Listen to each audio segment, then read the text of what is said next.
tanto del aparato de Corti como del aparato vestibular o los canales semicirculares. Pero para fines prácticos nosotros decimos que el origen real está en el tallo cerebral y el origen aparente pues en el surco protuberancial o dorsal o craneal. Pero en realidad de donde viaja o de donde se recolecta la información es de toda la periferia, tanto para movimiento como para sonido. Tenemos pares craneales motores, tenemos pares craneales sensitivos y tenemos pares craneales mixtos. Los mixtos tienen inervación parasimpática. Entonces, si ustedes los agrupan y se los aprenden, si son motores, mixtos o solo sensitivos, les va a quedar mucho más fácil entenderlos. Pasemos, por favor. Lo que les decía, por favor, los pares craneales se colocan como NC y el número romano del que estemos hablando o el nombre si ustedes se lo quieren colocar. ¿Listo? No vayan a colocar nunca 1, 2 o 3 números, esos son arábigos, ¿no? Sí. No se pueden colocar. Pasemos, por favor. Regrésate un momentico. En este caso, digamos que se va a clasificar, qué es eferente y qué es aferente. En este contexto, vamos a hablar de que eferente es motor y aferente es sensitivo. En este contexto, no se lo aprendan solo así, porque cuando ustedes estén viendo ganglios basales, van a saber que hay vías eferentes y aferentes hacia el globo pálido que no tienen nada que ver con que sean sensitivas o motoras. Eferente es que sale, ¿sí? Supongamos si estamos hablando de los núcleos motores del séptimo par craneal, entonces son núcleos que salen e inervan los músculos de la expresión facial. Y eferente es que llega a el tallo cerebral, supongamos, o que llega a la corteza cerebral, si estamos hablando de la corteza somatosensorial. ¿Sí? Entonces, aferente es que llega y eferente es que sale. Pasemos, por favor. Ay, ¿qué pasó? Bueno, tenemos pares craneales que son especiales, que hacen parte de los órganos de los sentidos. Vías que son generales, que van a llevar cualquier tipo de fibras somáticas que van a transportar información desde los músculos, articulaciones, tejido celular subcutáneo muy cerca del que estén, y visceral lo hablamos en el contexto, por ejemplo, del décimo par craneal, porque va a llevar información del intestino, del estómago, de los pulmones, del corazón, ¿ok? De la tiroides, también de las glándulas en general. Pasamos, por favor. ¿Qué es el origen real? El origen real es de donde nace o donde están los núcleos de los pares craneales, ¿sí? Por ejemplo, si vamos a hablar del origen real del segundo par craneal, ¿dónde está ubicado ese origen real? En la retina. Muy bien. Pero si vamos a hablar del origen real del tercer par craneal, ¿dónde están ubicados los núcleos? En el mesencéfalo. ¿Listo? Y el origen aparente es el que vemos. O sea, en esta imagen que estamos viendo, ¿origen real o origen aparente? Aparente. Pero es igual de importante porque a veces las lesiones no son nucleares, sino son directamente en el origen aparente. Pasemos, por favor. Pasemos. Profe, una preguntita. Como curiosidad más que nada, ¿cómo es que se logra localizar en cierto sentido lo que es el origen real? ¿Se sigue el camino del origen aparente o cómo se hace? El origen real es donde están los núcleos. No, sí, pero ¿cómo es que se llegó a descubrir esto? ¿Cómo es que se identificar? En neurología siempre fue, digamos que no podemos decir, voy a lesionarle al paciente el tallo para ver qué pasa. No. Empezaron a hacer todos los estudios en retrospectiva, o sea, ¿por qué el paciente no puede hablar bien? ¿Por qué el paciente no puede pronunciar? Y empezaron a estudiarlos y con resonancias magnéticas funcionales, generalmente marcadas con glucosa radioactiva, se empezaron a fijar que habían lugares, por ejemplo, cuando yo le digo al paciente que hable, lugares de la corteza y lugares del tallo que se activan. Entonces así empezaron a darse cuenta en dónde estaban los determinados núcleos o funciones de los pares craneales. Si vamos a hablar de la evolución del estudio de los pares craneales, la mayoría pues se hacían en pacientes ya muertos, que se les había hecho un seguimiento clínico, y cuando se estudiaban esos cerebros pues empezaron a notar ciertas cositas que no estaban bien. Ha sido lento, ha sido tedioso, es más, se puede decir que aún no sabemos ni el 30% de exactamente qué es lo que pasa en el cerebro. Hay muchísimas cosas aún por estudiar, hay muchísimas cosas aún por explorar, pero digamos que lo que se ha estudiado hasta el momento ya está evidenciado, ¿sí? Les pongo un ejemplo. La demencia tipo Alzheimer, se sabe que una de las causas es por la destrucción de los oligodendrocitos. ¿Qué función tienen los oligodendrocitos? Recobran de Ajá, exactamente. Entonces hay autoanticuerpos que se empiezan a dañar esos oligodendrocitos, entonces pues empieza a producir la demencia tipo Alzheimer. Esa es una de las tantas causas. Se sabe que la demencia tipo Alzheimer es hereditaria, hay factores hereditarios, pero si tú con hábitos y estilos de vida saludable y una adecuada alimentación puedes prevenir el inicio de la demencia tipo Alzheimer. Pero que los pacientes con demencia no solo tienen demencia tipo Alzheimer, tienen demencia vascular conectadita, o sea, es el hipertenso, el diabético y el gordito que no se cuida. Tienen los dos tipos de demencia. Antes se creía que la demencia tipo Alzheimer era completamente aparte de la demencia vascular. O por ejemplo, la demencia por inclusión de cuerpos de Lewis.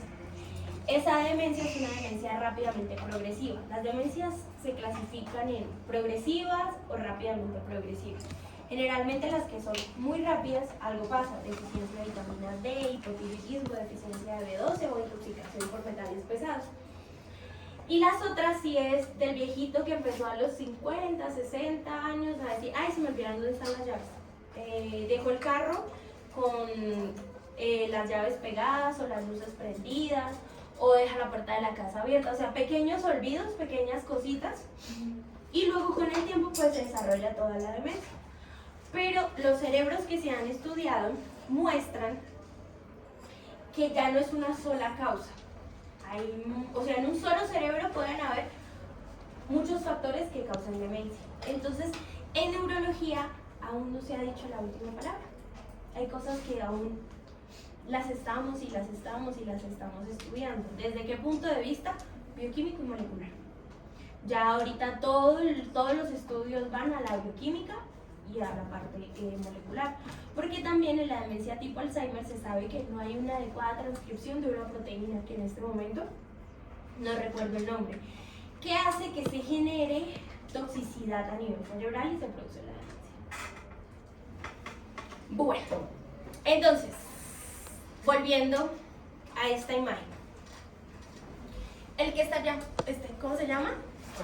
El olfatorio. El primer par craneal, que se llama el nervio olfatorio. Tiene un bulbo y tiene una cinta olfatoria. Este nervio está debajo del lóbulo frontal y este nervio es altamente sensible a golpes, porque el bulbo olfatorio está ubicado en la lámina cribosa, acá, aquí. Entonces, si hay un golpe importante sobre el nacimiento, pues de decirlo de alguna forma, de la nariz o sobre las cejas, lesionamos el bulbo olfatorio y el paciente queda con anosmia, o sea, no tiene percepción de olor. ¿Qué pasaba en el COVID? Que al COVID le encantaba pues porque ya mutó y ahora no se sabe ni qué quiere. Pero ¿qué pasaba con el COVID? Le encantaban las células sensitivas de la nariz, Se instauraba ahí, hacía toda su replicación y producían anosmia. Generalmente procedimientos como por ejemplo extirpaciones de macroadenomas en la hipófisis se hacen por la lámina cribosa en algunos casos. Y si el cirujano no es muy cuidadoso puede lesionar el bulbo olfatorio y pues el paciente puede quedar con anosmia. Súper importante. Los órganos de los sentidos, la audición, el olfato, el gusto, la vista, tienen un componente importante de memoria, hipocampo. En la esquizofrenia hay una cosa que se llama síntomas negativos y síntomas positivos. Los síntomas negativos es que el paciente no se quiere bañar, quiere estar acostado, no se preocupa por su presentación personal, y los síntomas positivos son las alucinaciones. Hay pacientes que tienen alucinaciones olfatorias. Generalmente esas alucinaciones son de olores muy malucos, cacosmia o ellos, ese es el término, o siente que se están pudriendo. Y no es por una lesión en el bulbo olfatorio, sino porque hay una sobreestimulación de la amígdala y el hipocampo. Entonces presentan alucinaciones olfatorias, aparte de las visuales, ¿no? Pero para contarles algo chévere. Bueno, señor. Sí, como pasa de que se puede contagiar el olfatorio, puede pasar al contrario. Que haya que se una... desarrolle más. Sí, hay personas que nacen así. Y es más, las embarazadas les huele 3 veces más todas las cosas. Porque hay una sobreestimulación en el hipocampo.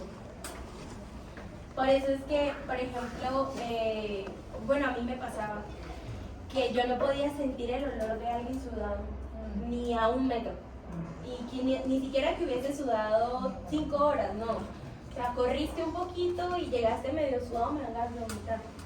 Porque hay tanto flujo sanguíneo en el cerebro con las nuevas hormonas y con muchas otras cosas que el bulbo olfatorio se veía muy estimulado.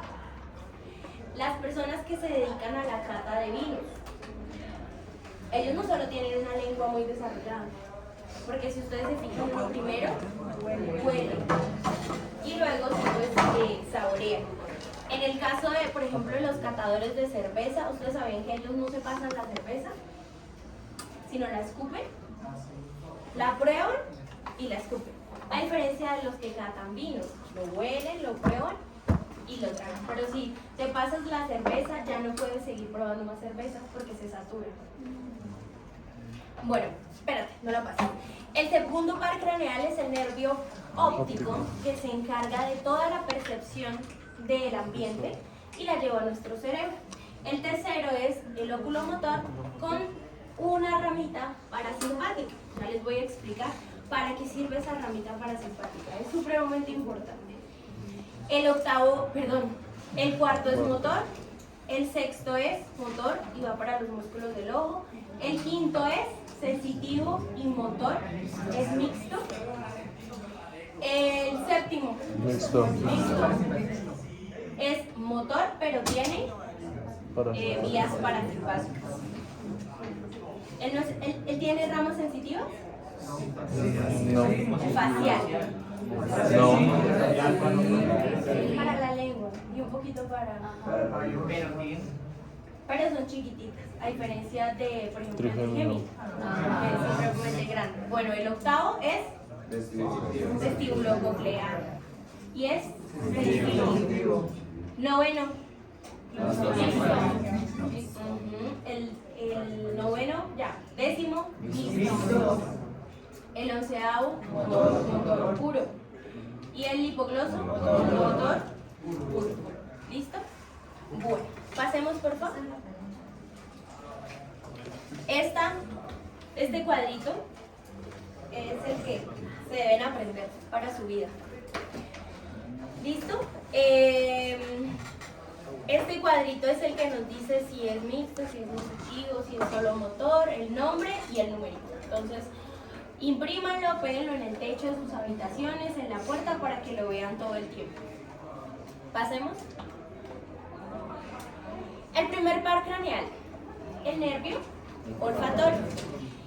Él nace desde las células que se encuentran en toda la parte superior de nuestra nariz. ¿Listo? Atraviesan estas células, tienen unas prolongaciones axonómicas, atraviesan la lámina cribosa y se va a formar el bulbo olfatorio. Entonces, toda la transmisión nerviosa nace sobre la parte superior de nuestra nariz. El origen aparente es el bulbo olfatorio y la cinta pues olfatoria. ¿Ok? Pasemos por favor.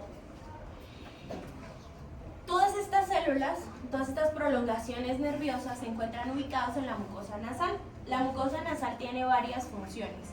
1, mantener caliente el aire. 2, producir moco para que si entra alguna cosa dentro de las fosas nasales, pues no se vaya directamente para la vía respiratoria. Y 3, captar todos estos quimioreceptores que me van a decir si huele rico, si huele feo. Y lo que les decía, tiene un componente de memoria supremamente importante. No sé si de pronto a ustedes les ha pasado que no recuerdan muchas cosas de su infancia, pero si les hace la sopita, la nonita, que les hacía siempre y ustedes la huelen y dicen, uy, me trae recuerdos. Bueno, o el olor simplemente de la persona. Pues nos enamoramos del olor en realidad. El enamoramiento no es porque tan bonita tiene la cara, sino porque químicamente a su cerebro le gusta cómo huele su pareja. Se sabe que la estimulación continua del bulbo olfatorio hace que por un lado regules tus niveles de ansiedad, segundo generes más conexiones en tu hipocampo. Sabemos que las células del cerebro no se regeneran, pero hay una porción que es el hipocampo, donde sí se crean nuevas células, donde sí hay mitosis de células cerebrales. ¿Y cómo lo estimulamos? Obviamente por lo que vemos, por lo que leemos, por lo que comemos, pero se sabe que el olfato es supremamente maravilloso. No se recomienda como oler perfumes porque satura rápidamente todas estas células, pero sí, por ejemplo, el olor a café, el olor de las flores, el olor de algunos alimentos. Y cuando hay mucha estimulación o mucho estrés, se recomienda como que se tomen un ratito. Si no les gusta el café, pues por lo menos que lo huelan, respiren, y eso va a hacer que su sistema nervioso se relaje y su hipocampo pueda generar nuevas conexiones. Señor. Cuando uno va a probarlo, tienen un poquito de... Sí, es que el café reinicia. O sea, después de que tú hueles 3 lociones, la cuarta ya no te huele. Sí. Por eso te dan café, tú hueles café, tu rinencéfalo se reinicia y puedes seguir oliendo perfumes. Los perfumes nunca se prueban en la piel, ¿no? Siempre se prueban en el papel. Porque pues el olor de la piel de cada persona cambia el olor del perfume. Bueno, entonces, golpes en la nariz o golpes muy cerca a la lámina cribosa pueden lesionar el bulbo olfatorio. Es más, es el par craneal que se lesiona más fácil. Profe, ¿y esas lesiones no se puede recuperar de ellas o una vez que se lesionó? El tiempo lo dice. En neurología, tú no puedes decir si sí o si no. Pasemos, por favor. Este bulbo olfatorio, como les decía, viaja por la parte inferior del lóbulo frontal, sigue su recorrido hacia el lóbulo temporal y tiene unas cintillas que se cruzan, que llevan información de la derecha hacia la izquierda y de la izquierda hacia la derecha. Son mínimas, pero comparten información.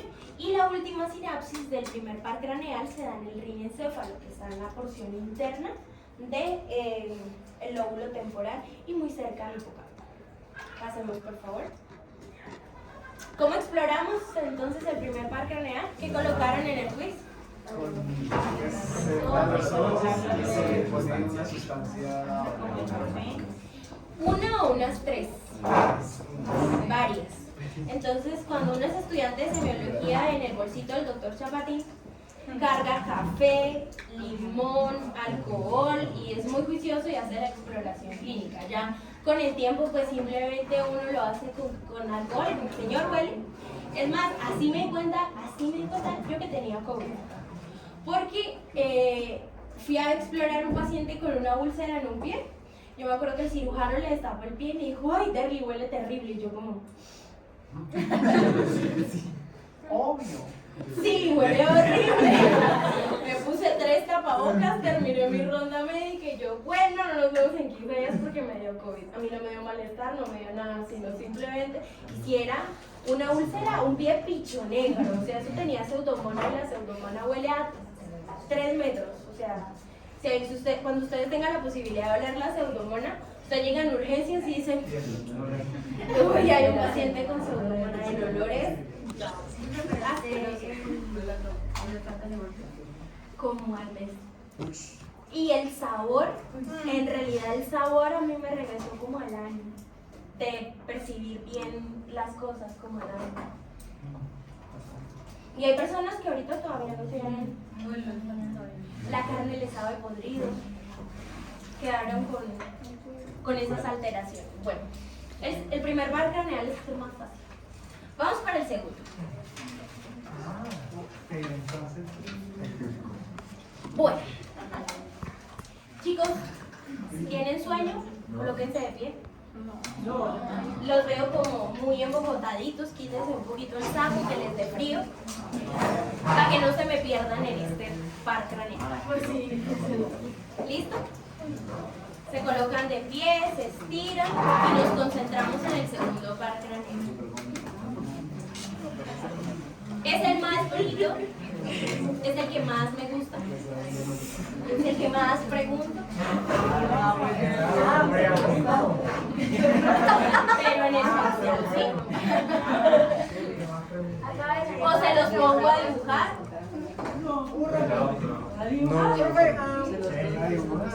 O les pregunto clínica del segundo par craneal. Que es una añanopsia homónima bitemporal,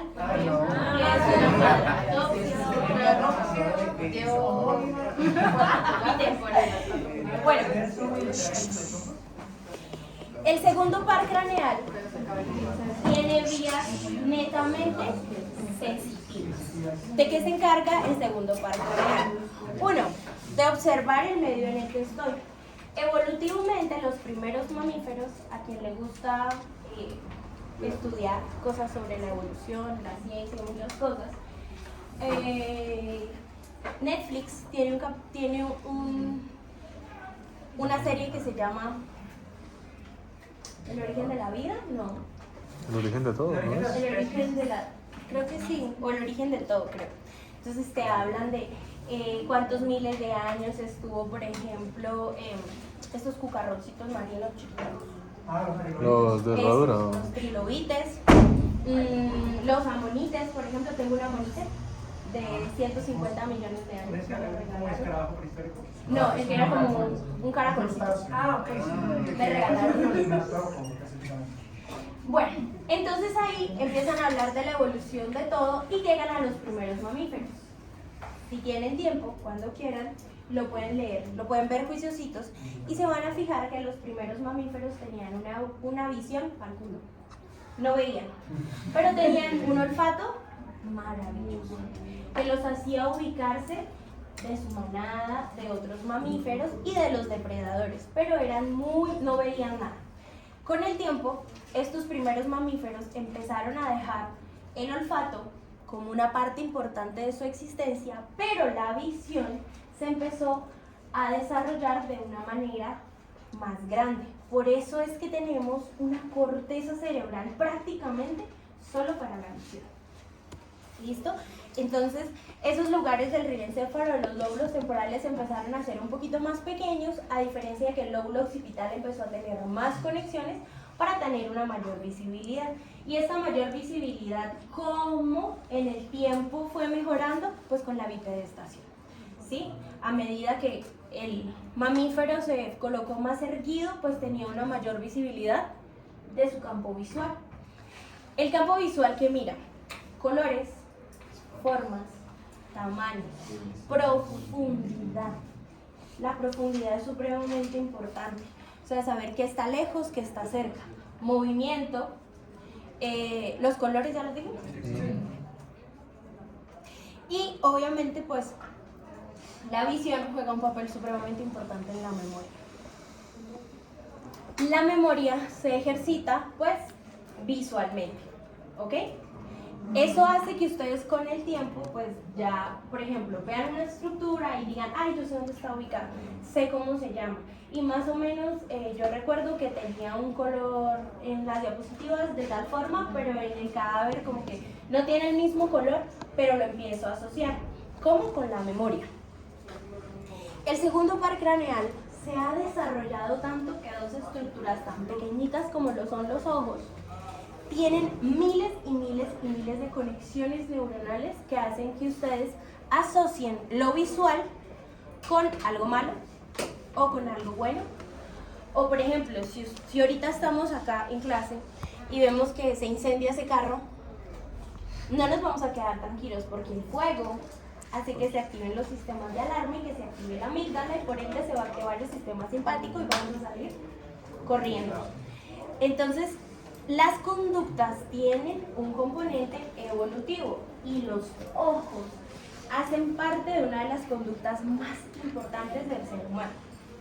Obviamente pacientes que nacen sin visión pues desarrollan otro tipo de habilidades, pero que los hacen, digamos que de alguna forma, mucho más perceptivos que alguien que ve. ¿Listo? Bueno, ¿cuál es el origen real del segundo par craneal? Las células de la retina. Como estudiábamos juiciositos en la clase del viernes, sabemos que la retina tiene un solo lugar que ve.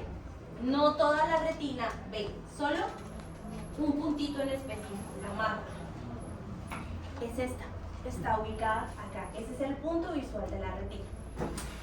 La retina recolecta toda la información de nuestro medio exterior para hacer sinapsis con las células del nervio óptico y decirle, por favor, lleven la información a la corteza cerebral y a la corteza de asociación y díganle al cerebro, o hay que correr, o hay que huir, o pues simplemente hay que mirar el paisaje, ¿sí? Si ustedes están en una cena o en una tarde romántica, en un picnic, pues no se van a activar los sistemas de alerta, tú estás relajado viendo el paisaje. ¿Listo? Bueno, ¿cuál es el origen aparente? Chiasma óptico. ¿Qué es lo que vemos? Toda la parte anterior del chiasma. Bueno, pero para llegar allá vamos a hacer un recorrido algo largo y algo extenso. Me he hecho, yo creo que 25 minutos solo hablando de segundo par craneal. Pasemos por favor. Ahí. Bueno, el nervio óptico tiene varios segmentos. Y inicialmente voy a hablarles de los segmentos del recorrido del segundo par craneal y ahorita hablamos de cómo se da la vía visual y cómo ve el cerebro. Porque no es lo que nosotros pensamos. O no es que el ojo derecho se va para el lóbulo izquierdo y que el ojo izquierdo se va para el lóbulo derecho. No, las vías visuales se cruzan.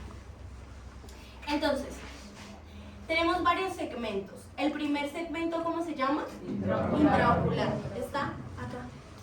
Sigue siendo una porción gruesita que nace de las células de la retina, por decirlo de alguna forma, se abulta como un bulbo y este nervio óptico tiene una porción intraocular. La segunda porción, ¿cómo se llama? Intraorbitaria. Intraorbitaria. Pues es cuando vemos que el nervio óptico viaja desde la porción posterior de nuestro globo ocular hasta que sale de la bóveda orbitaria. La tercera porción, ¿cómo se llama? Intracanalicular. Por favor. Intra Canalicular. o dentro del canal, pues. Si vemos el nervio óptico, que es el que está pintado en verde, tiene una porción entonces intraorbitaria, intraocular, intraorbitaria, porque pasa por el canal, y luego tiene una porción intracraneal. ¿Listo? Estas son las secciones del nervio óptico. Así, por ejemplo, como hablábamos de la carótida, que decíamos que tenía un segmento cervical, petroso, cavernoso y craneal, al nervio óptico le pasa exactamente lo mismo. Pasamos, por favor. Luego vamos a tener una porción en la que ya se va a llamar quiasma óptico. Acá ya no se llama nervio óptico, se llama quiasma óptico. Luego vamos a tener unas cintillas ópticas o unas radiaciones ópticas, pero en realidad lo vamos a llamar como unos fascículos ópticos, que van a dar dos sinapsis importantes en este caso. Primera, para los núcleos geniculados del tálamo. Y segunda, para los folículos superiores del mesencéfalo. Los que me prestaron atención en clase el sábado, escucharon por ahí que yo les dije que el mesencéfalo tenía una porción visual y una porción auditiva. La lámina cuadrigémina se divide en folículos superiores y en folículos inferiores. Los superiores son visuales, los inferiores son auditivos, y esa sinapsis que se da ahí viaja para el cerebelo y es la que nos ayuda con la coordinación y con el equilibrio. Bueno, después de que se da esa sinapsis tanto para los folículos superiores del mesencéfalo, para los núcleos del tálamo, acuérdense, núcleo geniculado lateral del tálamo. Eso les va a servir para cuando ustedes vean tálamo en neuro.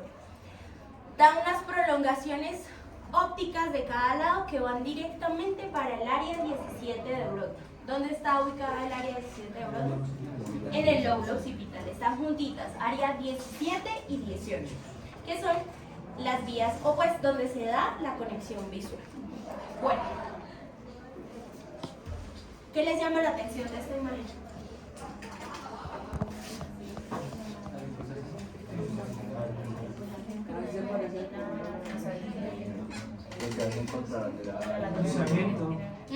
El entrecruzamiento. Bueno, cuando ustedes estaban leyendo segundo par craneal, ¿entendieron ese entrecruzamiento? Si la retina nasal se hace contralateral y temporal y ipsilateral. Ok, bueno. Miremos los dos ojitos. ¿Esa es una vista inferior o superior? Inferior. Mira, los ojos están ubicados arriba o abajo del lóbulo frontal. Abajo. No somos marcianos. Están ubicados abajo. Ojos, lóbulo frontal. ¿Ok? Hueso frontal pues nos divide el techo de la cavidad orbitaria y pues le da el piso al lóbulo frontal. Bueno, esta es una vista inferior, o sea que este ojo es derecho y este ojo es izquierdo. Bueno, ¿alguien tiene un marcador? Sí. No, mira el tablero.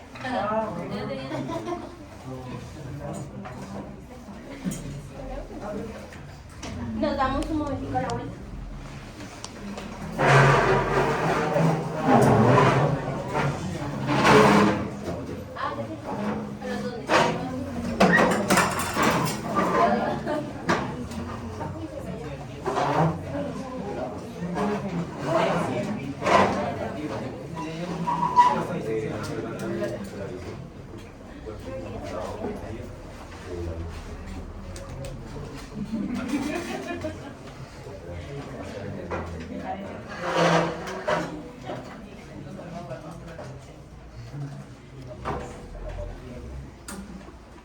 Entonces, estos son ojos, ¿no? Y esta es la nariz. Tenemos un campo retiniano que tiene prolongaciones nasales y que, bueno, o sea, sí, pero no. La retina tiene un campo visual temporal y un campo visual nasal. Un campo visual nasal y un campo visual temporal. ¿Qué sucede? Se llama nasal porque está ubicado cerca de la nariz y temporal porque pues se ubica hacia los lóbulos temporales. Nosotros tenemos un campo visual.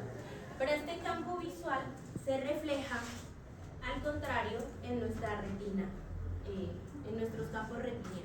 Entonces, supongamos que acá hay una casita, ¿sí? Una casita con chimenea y todo. Y vamos a mirar, por ejemplo, solo el ojito derecho. Este es el ojo derecho y este es el ojo izquierdo. Entonces, la casita, nuestro campo temporal de la retina se va a cruzar con el campo nasal externo. Y el campo temporal externo se cruza con nuestro campo nasal interno. Se cruza la información en la retina. Lo mismo pasa en este ojito. Entonces, ¿qué quiere decir? Que todo lo que estamos viendo hacia el centro del ojo se cruza para el campo temporal y viaja en una sola línea. ¿Listo? O sea que en nuestras vías o en nuestra retina temporal, ¿qué estamos viendo? El centro de nuestra vista.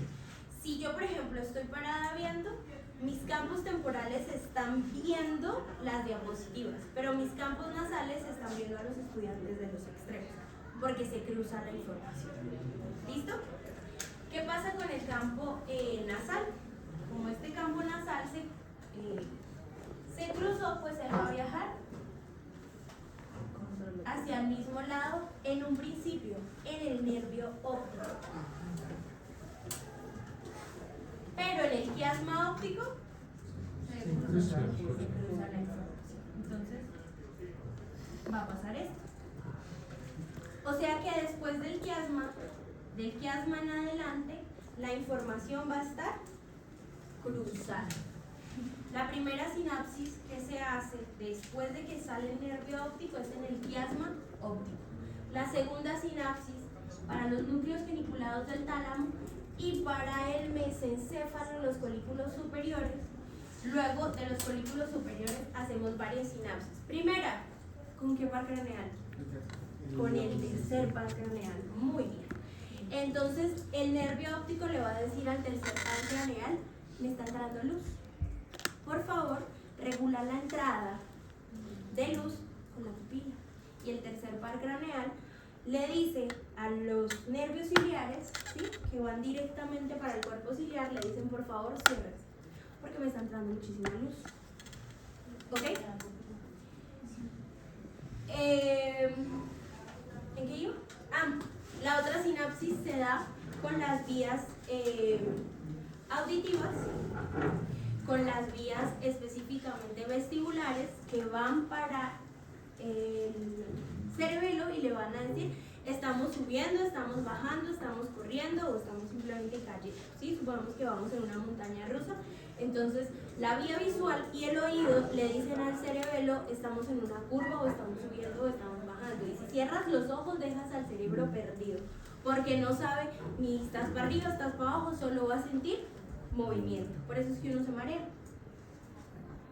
Bueno, y la otra vía que va directamente para el lóbulo occipital, pues es la que se da, la sinapsis que se da en los núcleos geniculados laterales del tálamo. De ahí salen todas las prolongaciones ópticas, que son miles. Es como un abanico de prolongaciones que llega al lóbulo occipital. Y en el lóbulo occipital dicen: ok, es un árbol, es un carro, es un perro, es un caballo o es una moto que va andando.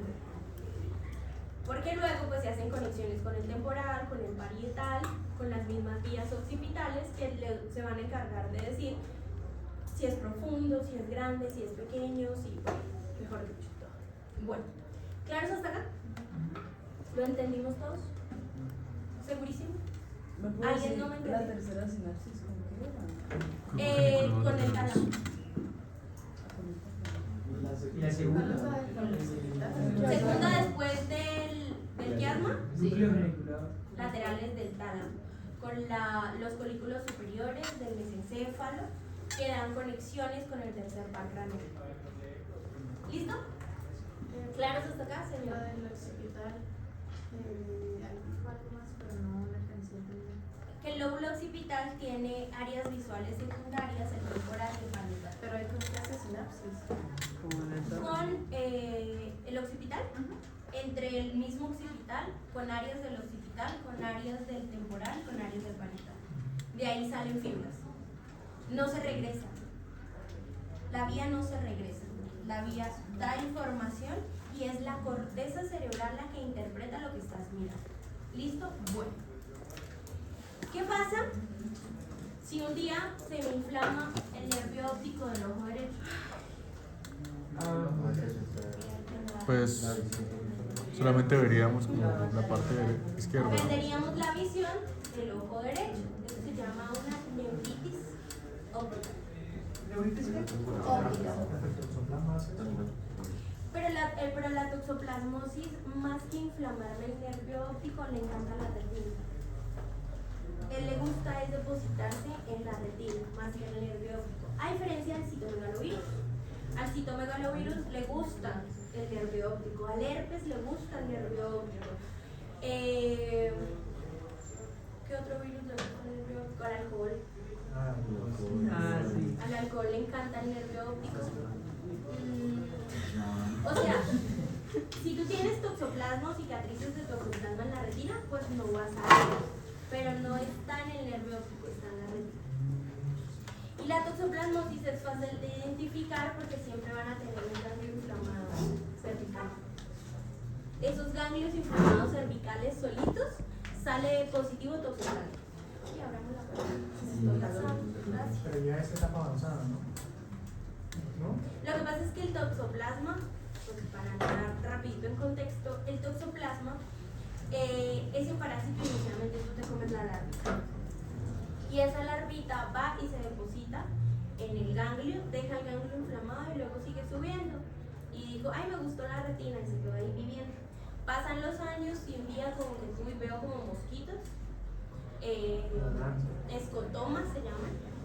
Veo como cositas que pues no estaban en mi visión y vas al oftalmólogo y te dan tratamiento, muchas veces el parásito se muere y lo podemos encapsular, pero siempre queda un defecto visual a nivel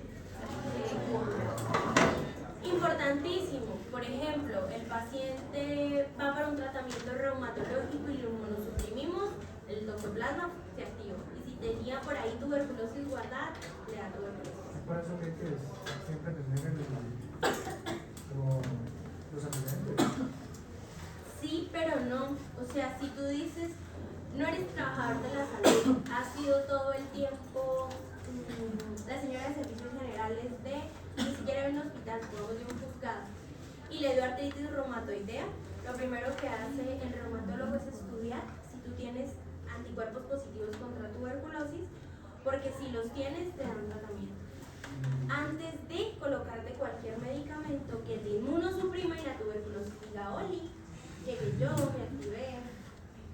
Los pacientes con VIH, ya pero en su fase SIDA, en fase de síndrome de inmunodeficiencia, es muy raro ver a un paciente en fase de síndrome de inmunodeficiencia, muy descuidado para llegar a eso, porque por todos lados hacen todo el tiempo campañas de VIH y duran 30 segundos, usando el dedo y colocando la muestra. Sí, yo tenía 10 años, el virus se empieza 10, 12, 15. 12 años. Cuando hay personas que tienen nervios inflamados en esta parte también tienen toxoplasmosis. Hay que saber, hay que estudiar, hay que mirar.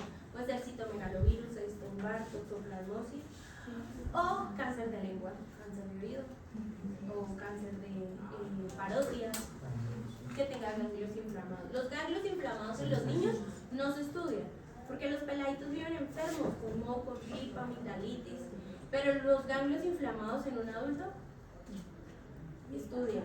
Siempre hay algo más, hay algo por ahí guardadito. Bueno, Profe, ¿y qué tan común es lo que ustedes explican? Sí, ¿qué de tan- la toxoplasmosis, Ajá. común, muy común. A toda la gente le gusta comer carne medio asada. Uy, no. Ay, Dios. O sea, hay que Ay, ser no, muy una buena. carne asada como una chancleta, nada. 3 cuartos, por favor.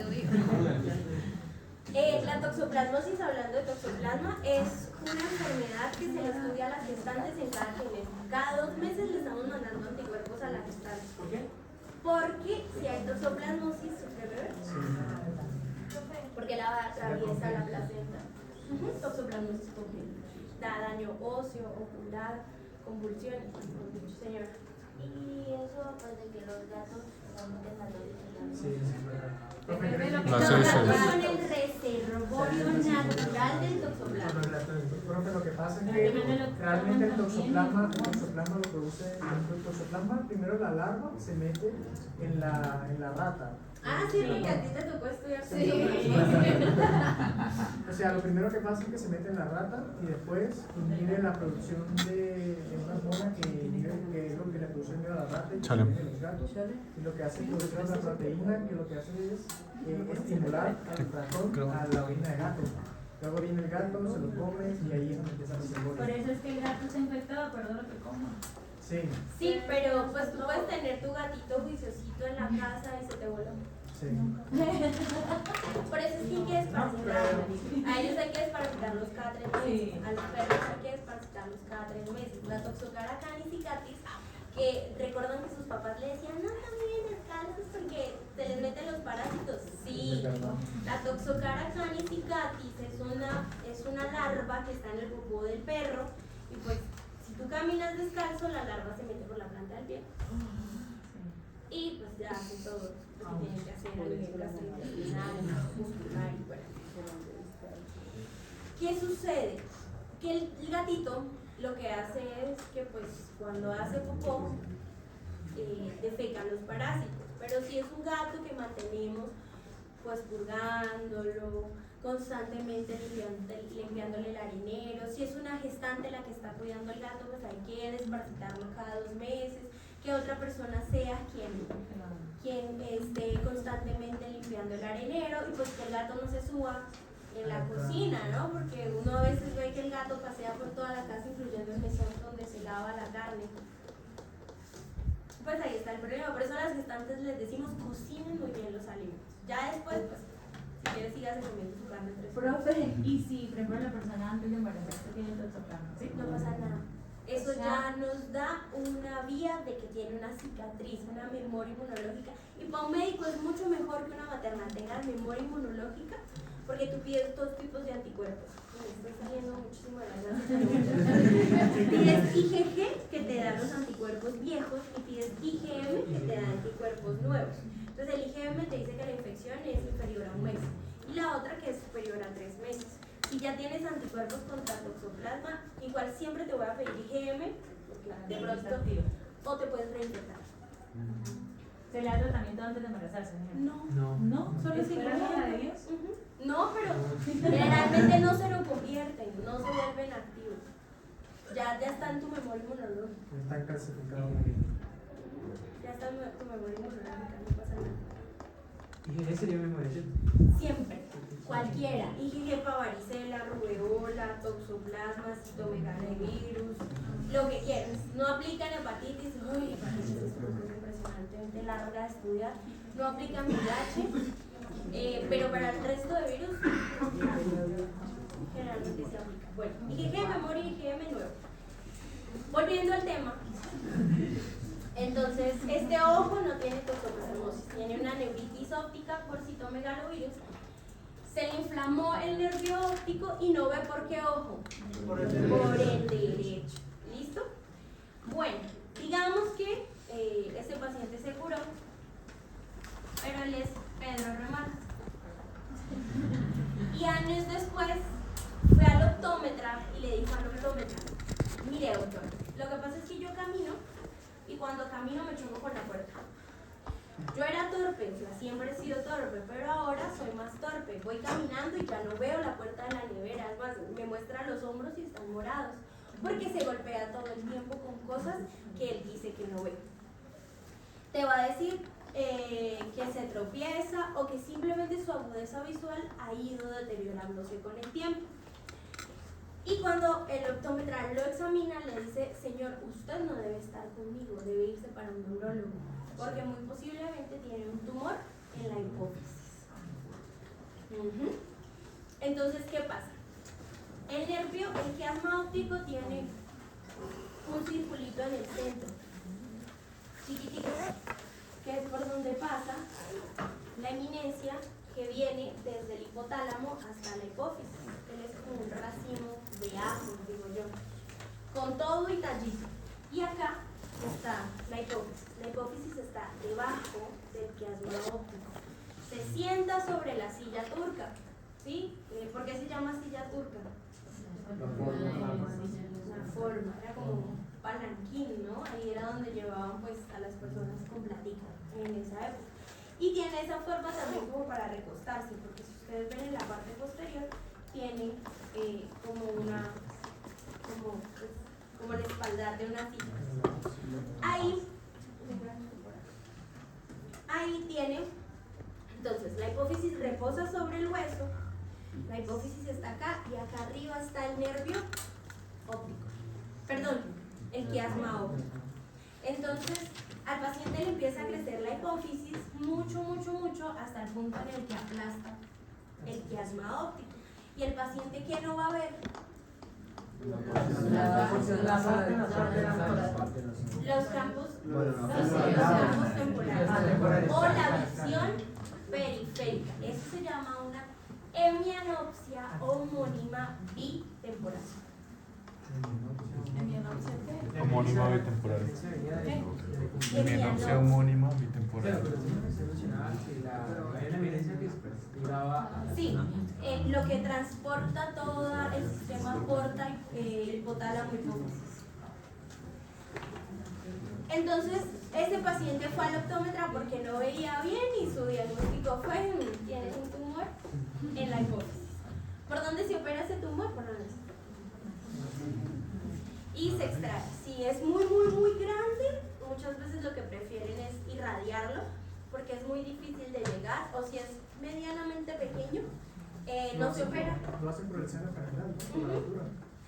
Generalmente no se opera, sino se les da medicamentos, como generalmente la bromocriptina o la cabergolina, porque a veces lo que más se inflama es donde se produce la prolactina. Entonces lo que hacemos es inhibirla y volverlo un poquito más pequeñito y pues que el ojo no se aplaste. Si el paciente te llega sin ver, eso es una urgencia. Hay que hospitalizarlo, hay que hacerle una resonancia magnética, hay que ver qué tan vascularizado está ese tumor y hay que aplicarle corticoides, hay que aplicarle antiinflamatorios, porque si la presión sobre el nervio óptico dura mucho tiempo, queda sin ver. Acuérdense que las lesiones neurológicas no se recuperan mucho. La sustancia blanca, digamos que tiene un poquito más de tiempo para recuperarse, pero si dura mucho, no hay mucho para hacer. Bueno, entonces, si se lesiona el quiasma óptico, lo que vamos a tener es una visión en túnel. Pues voy a ver solo mis campos nasales, no se van a ver afectados, pero todo lo que está en la periferia no lo voy a ver. Yo ahorita les explico cómo diagnosticar eso. Un tumor en la hipófisis lo pueden diagnosticar ustedes en el servicio de urgencias. Bueno, si la lesión está acá, ¿qué no veo? No veo. ¿Sí? Él tiene eso, o sea, solo ve así, pero Se ve la parte nasal, no se ve la parte nasal derecha y la parte nasal y la parte temporal. Nasal derecha y temporal izquierda. específicamente de la retina o el de pero los sociales así funciona así. Hay que mirar también qué más hay.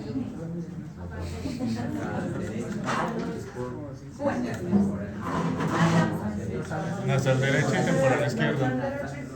Temporal izquierda. Nasal ¿qué? Derecha y temporal izquierda.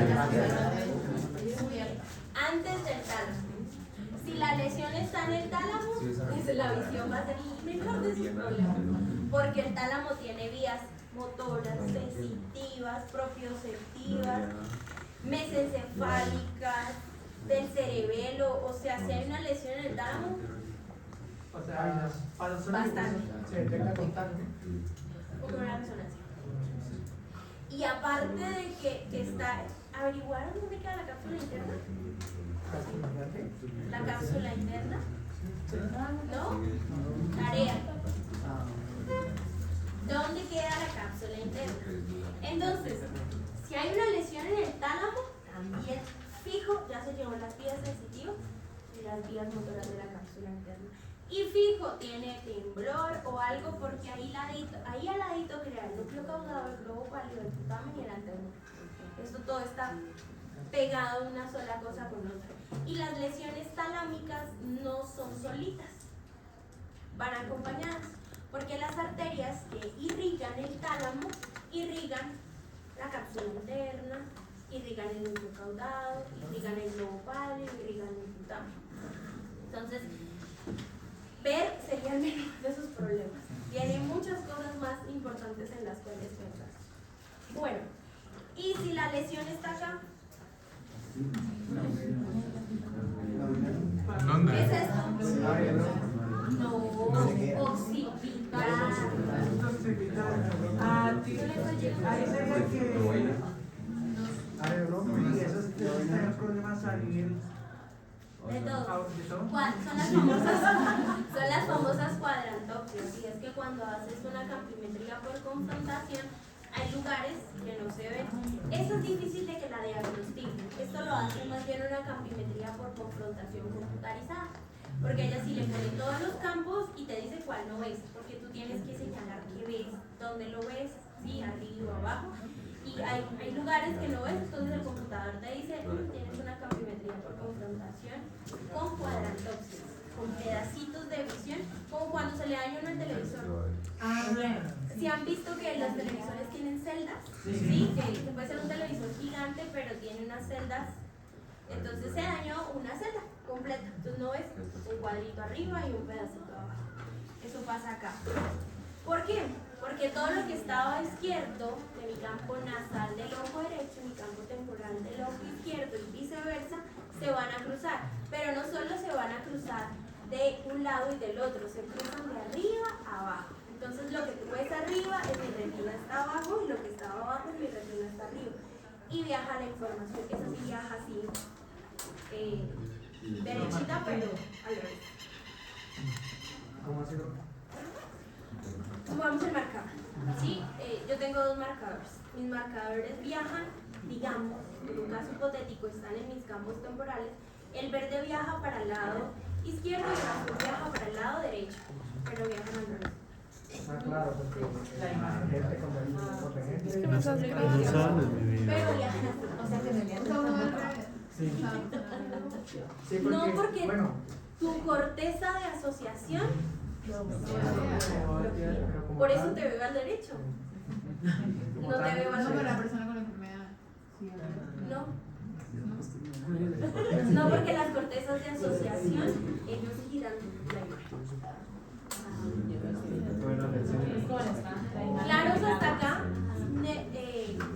nervio óptico, segundo par craneal, clarísimo. Si vieras que yo tengo una afinidad bastante interesante con el segundo par craneal, porque el segundo par craneal en segundo fue el que me hizo enamorarme de la neurología. Cuando vivía visual yo dije, quiero estudiar neurología. Ya no quiero estudiar neurología, pero en ese momento. Bueno, Nosotros lo estamos diciendo que eso me dice. ¿cómo exploramos el segundo par craneal?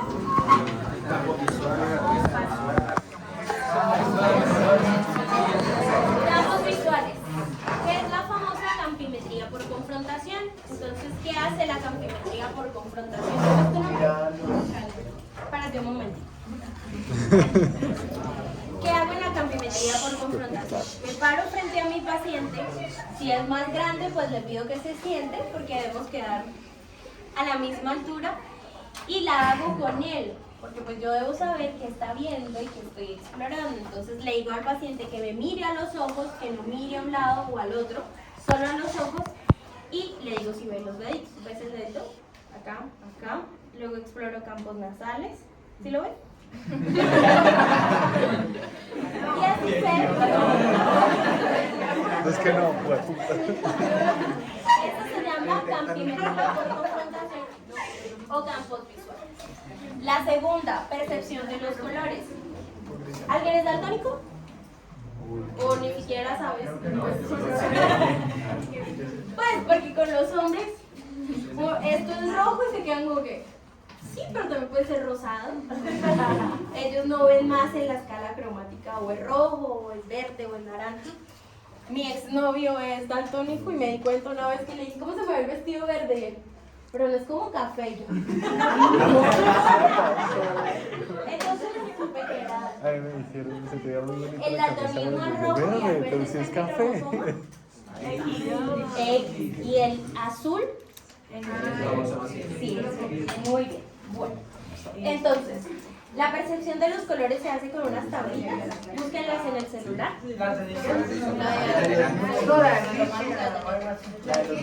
Entonces, sí, pero no solo es para los números, porque si el paciente no sabe leer, para las formas. Ustedes cuando exploren neurológico, usted lo primero que le pregunta al paciente es, no de frente les vas a decir si saben leer o escribir, pero es como tú exploras a grafia, a calculia, entonces le dices, señor, escriba su nombre, entonces dice, no, yo firmo con una X, entonces tú ya de entrada no le vas a decir, ¿qué número es este? No. Pues exploras, por ejemplo, la tabla de Snell modificada, ya se la muestro.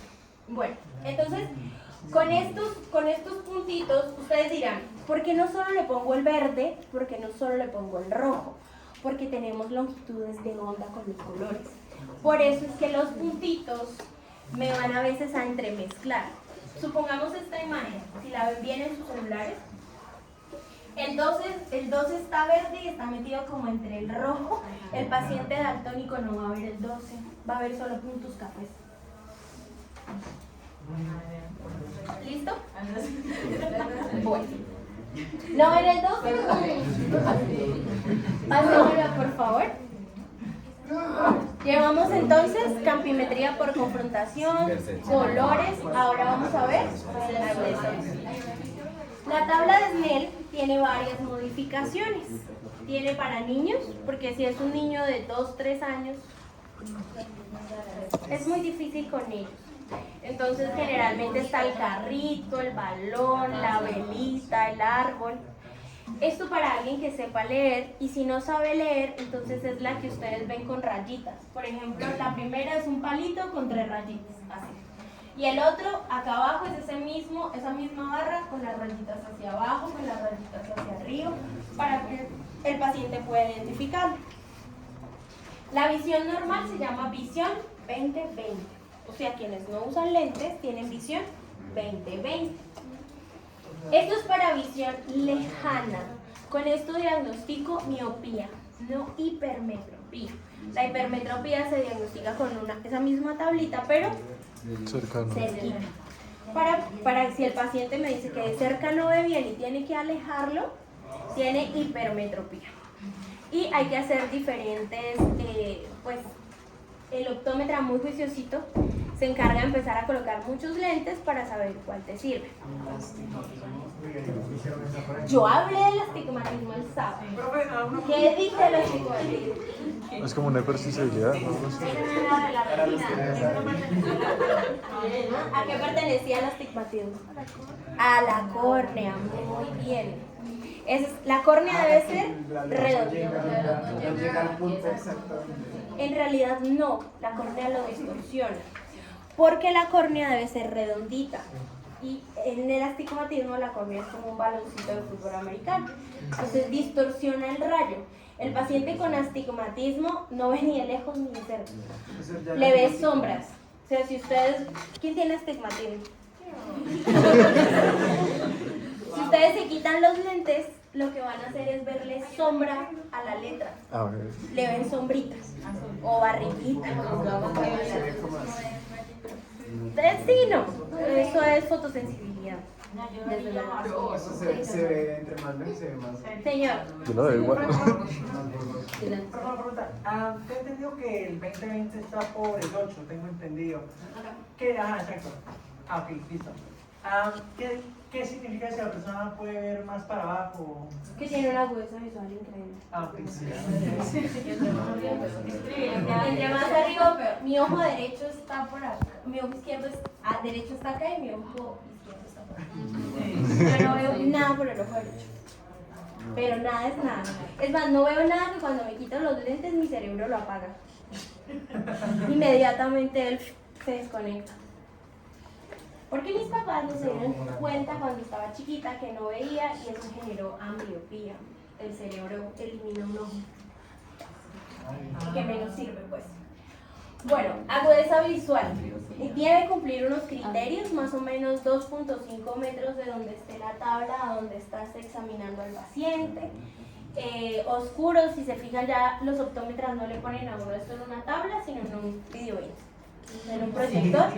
Te la van colocando y te saltan los niveles. Ya saben, para niños es una, para adultos es otra. ¿A quiénes ustedes le van a aplicar esto? A los niños. A los 4 años, a los 9 años, a los 16 años y a los adultos cada 5 años. Eso lo dice la Guía Nacional de Promoción y Prevención de Defectos Visuales. O sea que si ustedes muy juiciosos hicieron la tarea de ver al niño de 4 años y no colocaron que le practicaron test de agudeza visual, no le pagan esa consulta. Pasemos, por favor. Y tenemos otra exploración, que es la exploración del fondo de ojo. En el fondo de ojo, ¿qué vamos a ver? Vamos a ver la mácula, vamos a ver el disco y vamos a ver las arterias lineales, que son ramas de quién? Pero antes de eso, de la arteria central de la retina. La arteria central de la retina es rama de la oftálmica. ¿Y la oftálmica es rama de quién? De la carótida interna. ¿Y la carótida interna de quién? Como las tablas de multiplicar. Así se los tienen que aprender. Bueno, ¿qué pasa con el fondo de ojo? Para aprender a hacerlo tienen que practicar.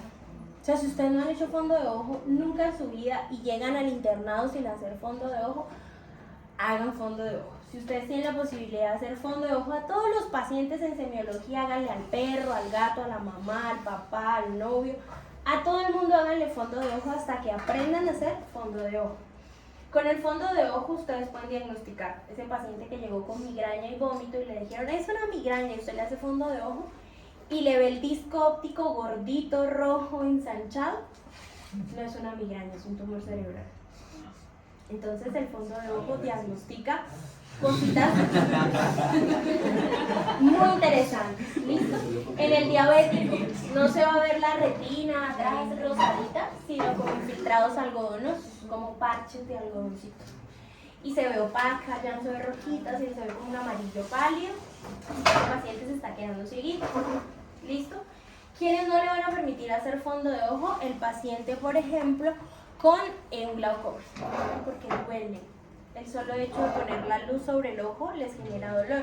No le insistan. Por clínica es el paciente que te dice, estaba en cine y cuando salí de cine me empezó a doler muchísimo el ojo y no veo. El esfínter de la pupila estaba dilatado, tan dilatado pues que cuando sale a la luz se cierra rápidamente y la comunicación del humor acuoso entre la cámara anterior y la cámara posterior se ve afectada y glaucoma. Sí, no se vaya a poner. Yo sé que le duele, señor, pero venga y le hago fondo de ojo. No, le va a doler, sí. A mí no me duele. Entonces, no le hago fondo de ojo. Pero de resto, a todo el mundo. Si les gustan las urgencias y alguien va a ser urgenciólogo, cómprese un oftalmoscopio. Porque a todos los dolores de cabeza, hagan el fondo de ojo. Señor. Entonces, con ese paciente, ¿qué se hace? Tipo, ¿se pone en el registro? No permite hacer por dolor. Bueno. Entonces, ¿claros con segundo par craneal? ¿Sí? Terminamos con segundo par craneal.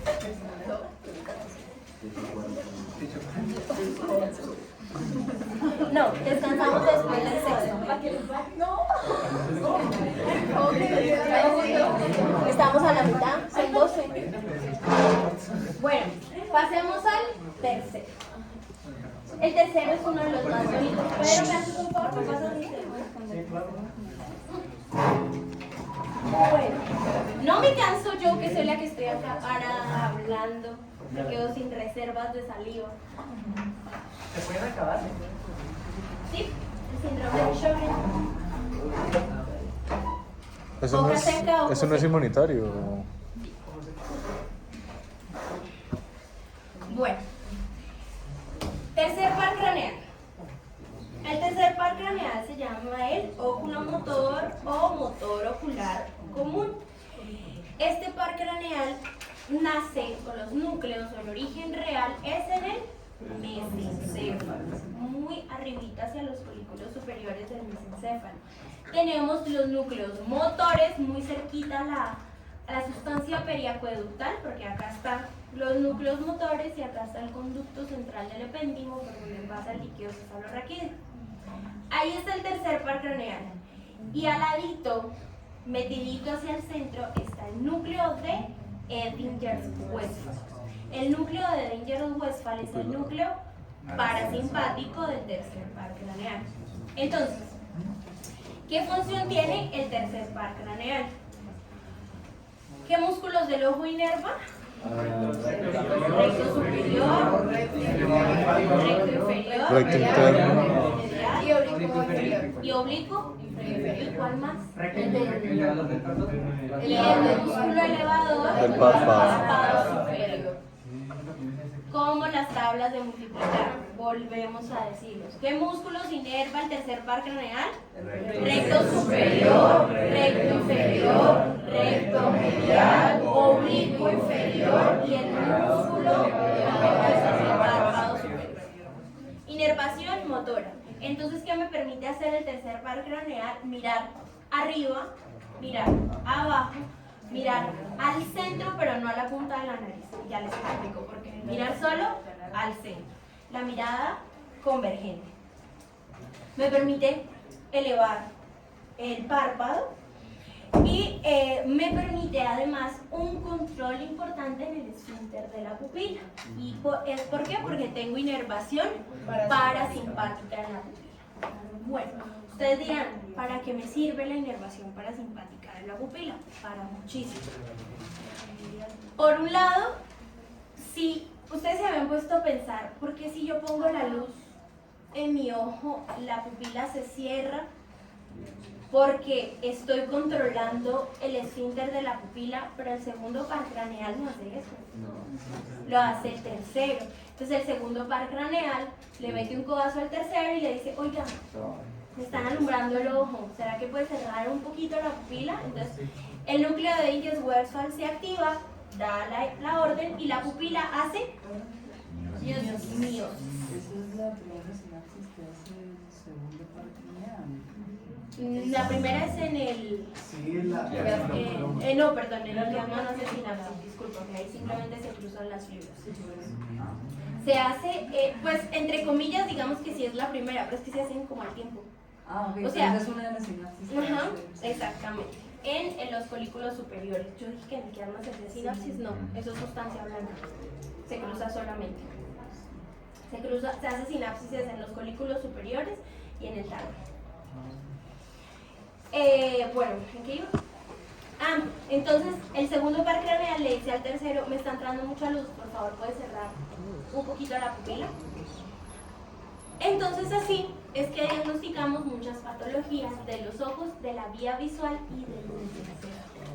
O sea que si nosotros alumbramos el ojo, entra luz y la pupila no se cierra, tengo dos posibilidades.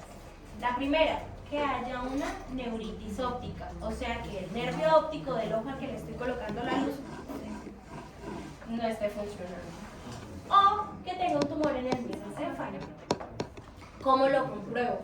Mirando el ojo contrario. Entonces, hagan el ejercicio. Prendan las linternas de su celular. Profe, ¿qué otras sustancias pueden generar problemas en la dilatación, contracción de la pupila? ¿Sustancias recreativas o médicas? Sí, la cocaína mantiene al paciente en una hiperexcitación. Entonces está el sistema simpático activo. Lo mismo, por ejemplo, que el éxtasis o los derivados de la escopolamina. Entonces va a estar la pupila gigante. Por eso es que quien se mete ácido y cocaína usa lentes oscuros para que no le entre la luz a los ojos, porque las pupilas están como las pupilas del gato del recto. La marihuana también. Por eso la usamos, o la usan algunas personas en clase.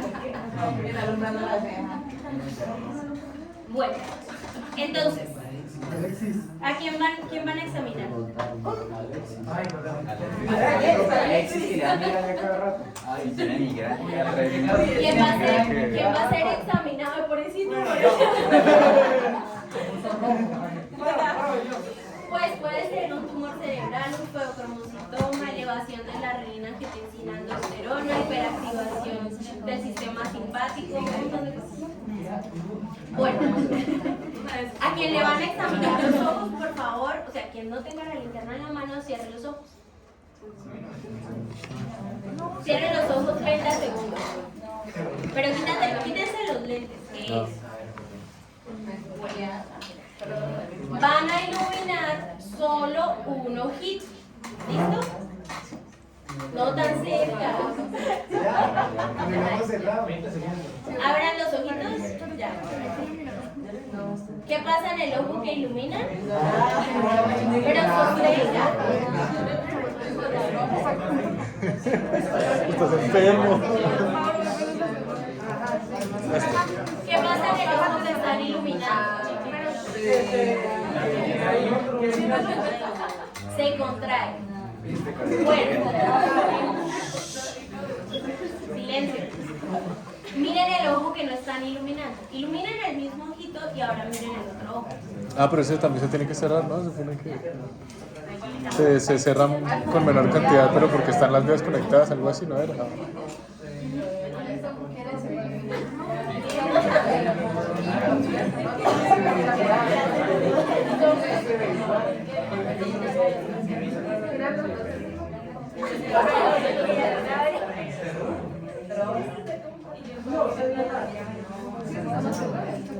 ¿Qué pasa en el otro ojo? Se cierra. Ponlo a cargar. Hace miosis, pero al ratico él vuelve, se abre, Desconecte el hace computador, ¿sí? midriasis, pero vuelve y se contrae.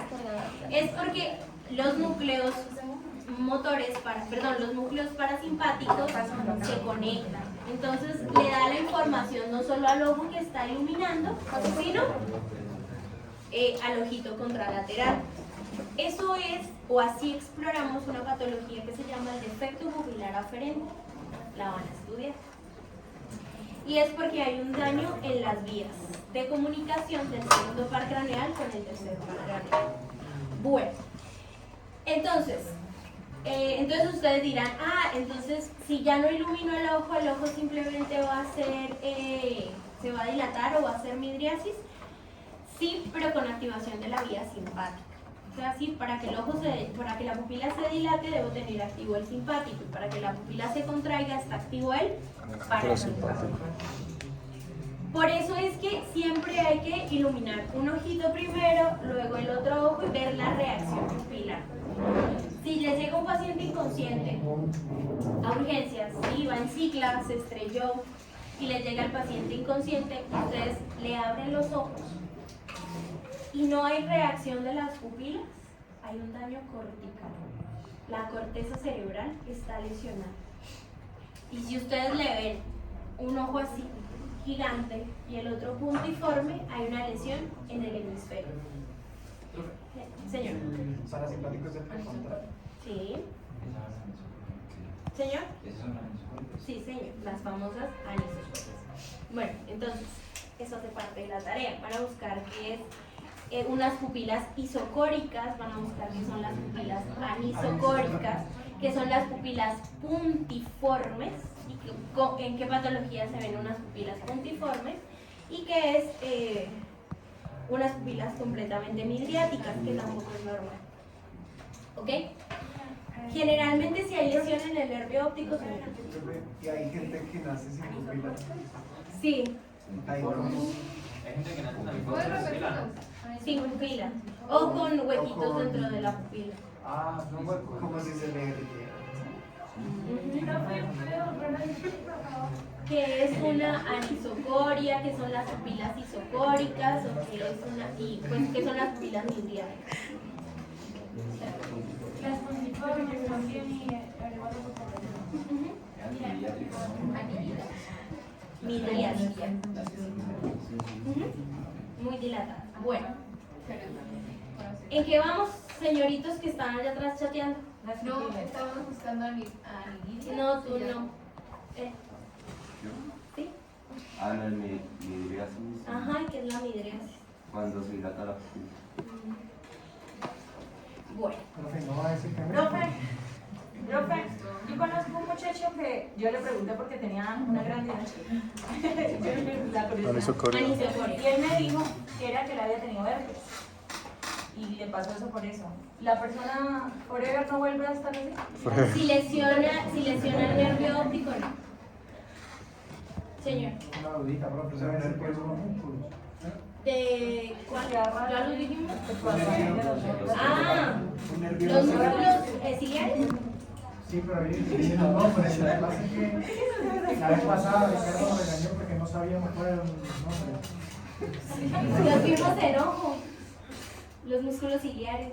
No digo que no. Que ellos quedan uno específico. El dilatador de la pupila y los músculos ciliares. El dilatador dilata y los músculos ciliares contraen. Pero el niño nos dijo que era el músculo constrictor de la pupila. Porque a él se le dio ciliar y el niño cuál específicamente. Es que el dilatador de la pupila tiene inervación simpática y dilata. Y los músculos ciliares que contraen la pupila pues tienen inervación parasimpática.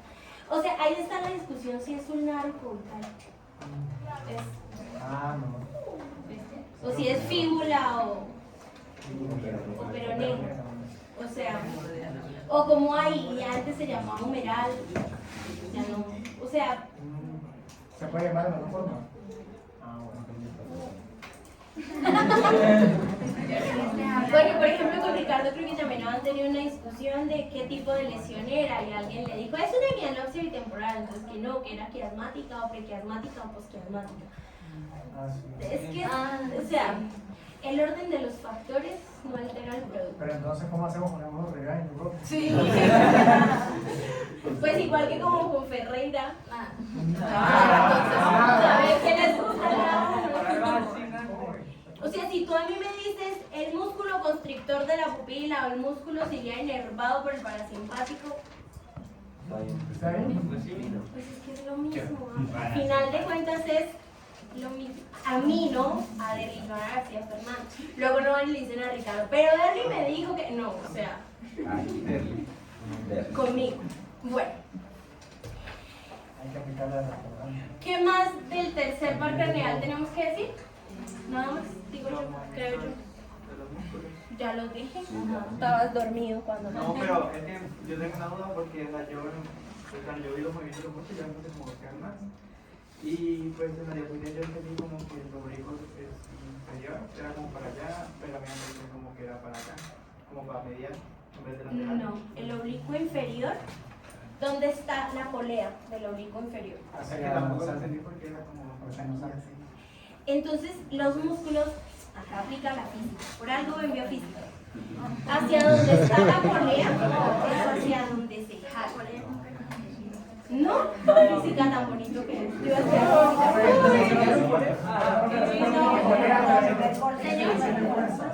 Vimos polea, pero redistribución de fuerza. Bueno, ¿dónde está la polea, por ejemplo, en el oblicuo inferior? ¿Dónde está el cubo? Exactamente, entonces ¿hacia dónde hago la fuerza?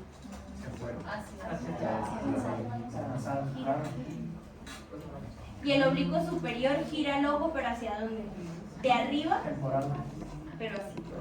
Y el oblicuo inferior gira el ojo, así. Pero es un movimiento conjugado. Él no está solito. Él se ayuda del recto medial. Un poquito. Y del recto inferior, pero dependiendo de donde estés mirando. ¿Ok? Bueno. ¿Algo más con el tercer par craneal? No. ¿Quedó claro cómo se conecta el tercero con el segundo? ¿Sí? ¿Seguro? Bueno. El cuarto par craneal, ¿cómo se llama? ¿Por qué no hablamos de la exploración solita del tercero? Porque se explora tercero, cuarto y sexto conjunto. Bueno, regrésate un momentico, sí. Atrás. Bueno, ¿esto qué es? Es el triángulo. Sí, pero acá. este pedacito de acá, ¿qué es? Ah, sí, es la Ese es el seno. Ese es el seno cavernoso. ¿Se mueve por ahí el tercero?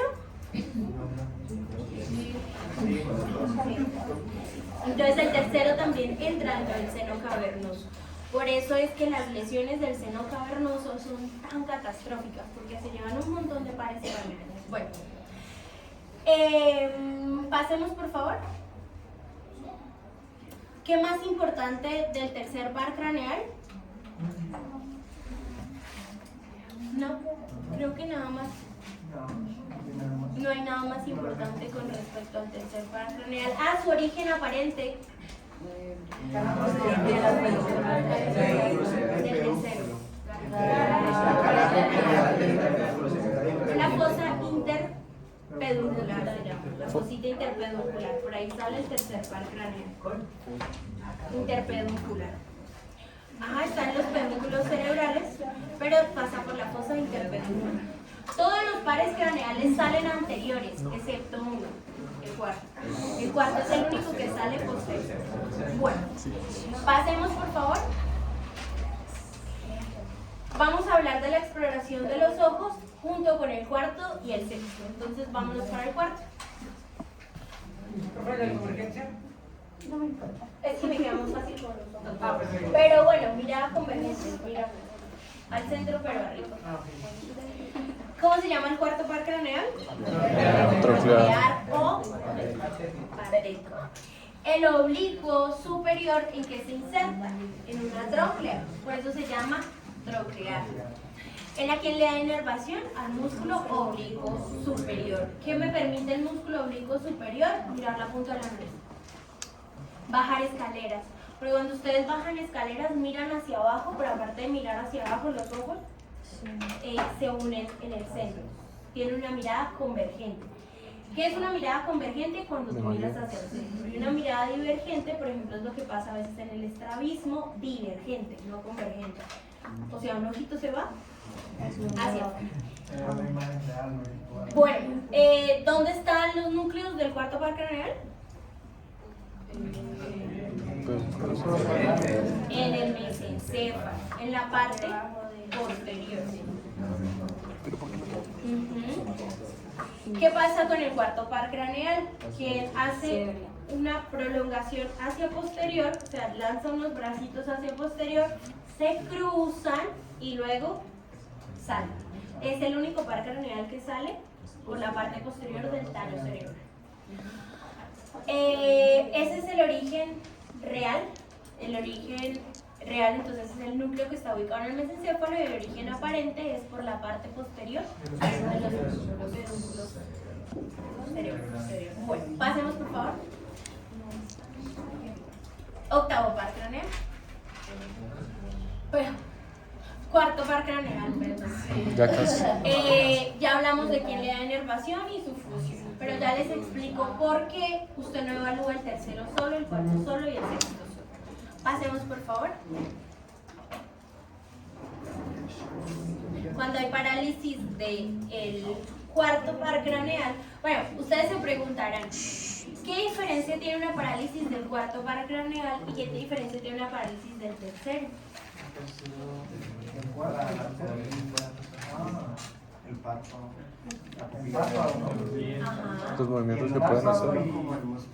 Y si está paralítico el tercero, ¿hacia dónde va a estar el ojo? ¿Hacia adentro o hacia afuera? Hacia afuera. ¿Por qué hacia afuera? Porque hacia adentro es que hace la fuerza. El sexto en realidad. Si está paralítico el tercero, el sexto va a estar funcionando y el músculo va a jalar el ojo hacia afuera. Entonces, ese ojito va a estar mirando hacia afuera. Pero para saber qué es del tercero, exacto, muy bien. El párpado está dormidito, entonces hay una tosis palpebral. Aparte de la pupila, no hay una adecuada reacción pupilar porque el núcleo parasimpático va a estar afectado. Y pues por otro lado, porque si mira hacia arriba o hacia abajo, tampoco va a funcionar. ¿Qué pasa si está paralítico el cuarto? Hacia adentro y hacia arriba, porque el oblicuo inferior está Exactamente, porque los otros compensan. En el ojo es fuerzas compensatorias. Si ustedes se fijan, para que el ojo funcione, debe estar el sexto, el cuarto, el tercero, todos funcionando al tiempo. Si uno se pone paralítico, pues muy posiblemente el recto interno y el oblicuo inferior van a estar jalándolo, pero también el sexto va a estar intentándolo posicionar. ¿Listo? Del cuarto, ¿qué hay que decir? No, es aburrido. Pasemos al sexto. Quinto. Y el quinto, al sexto. Pasemos al sexto. Porque vamos a ¿Por qué no el quinto? El quinto no me gusta. Bueno, ¿el sexto cómo se llama? El nervio abducens. ¿A quién inerva? Al recto, lateral o recto externo. O sea, como lo encuentren, recto lateral o recto externo. ¿De qué se encarga? De que miremos hacia afuera. ¿Dónde está el núcleo del sexto par craneal?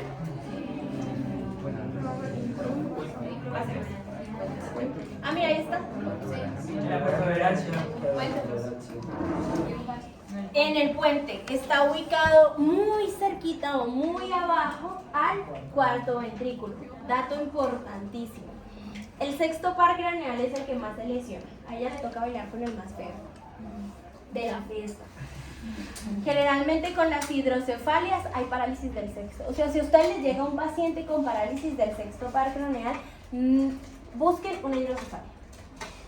Porque causa tumor, sangrado, lo que sea. Hay una hidrocefalia. No hay una adecuada comunicación del líquido cefalorraquídeo y se lesiona el sexto.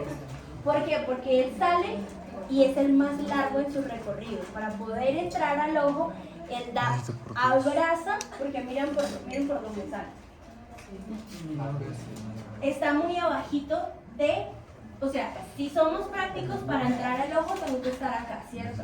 Miren cómo está de abajo. Entonces él asciende, se abre y luego sube.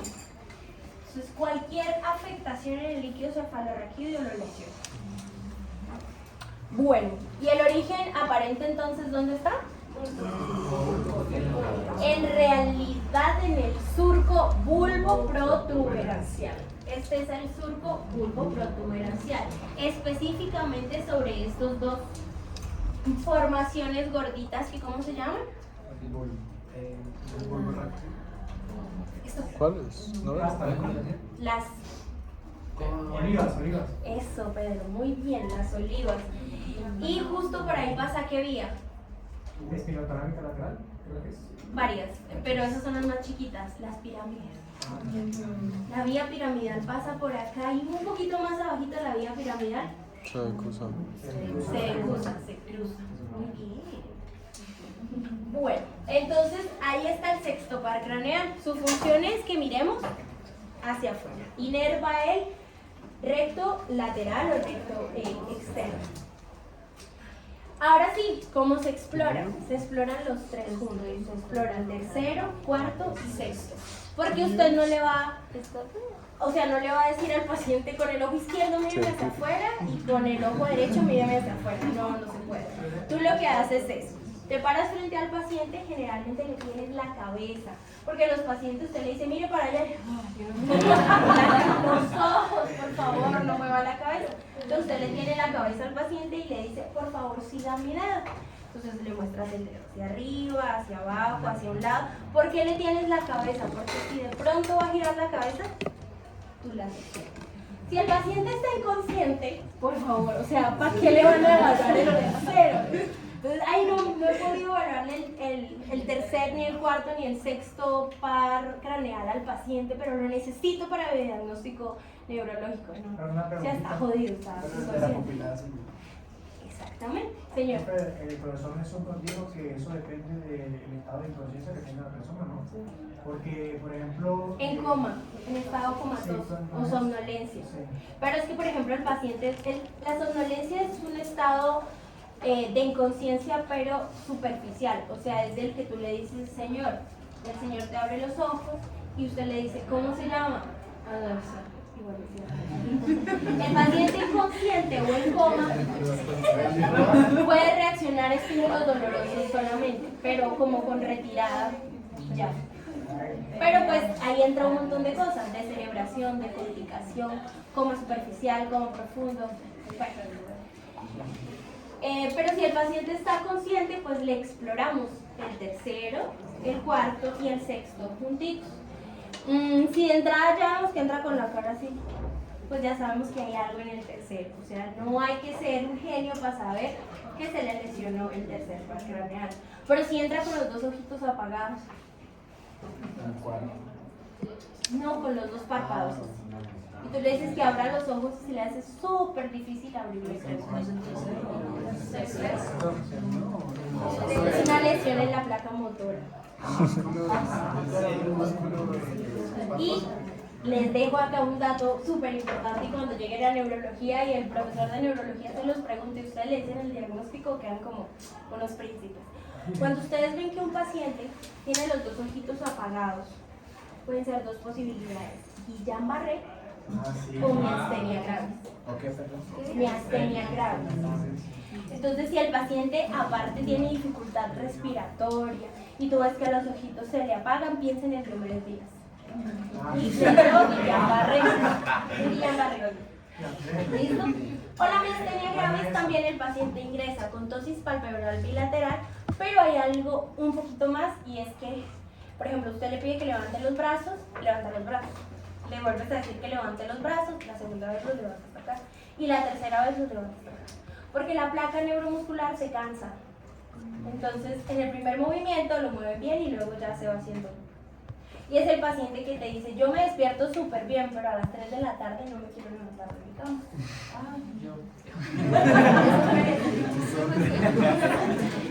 ¿Claros hasta acá con el sexto? ¿Clarísimos? ¿Pueden ir? A comer.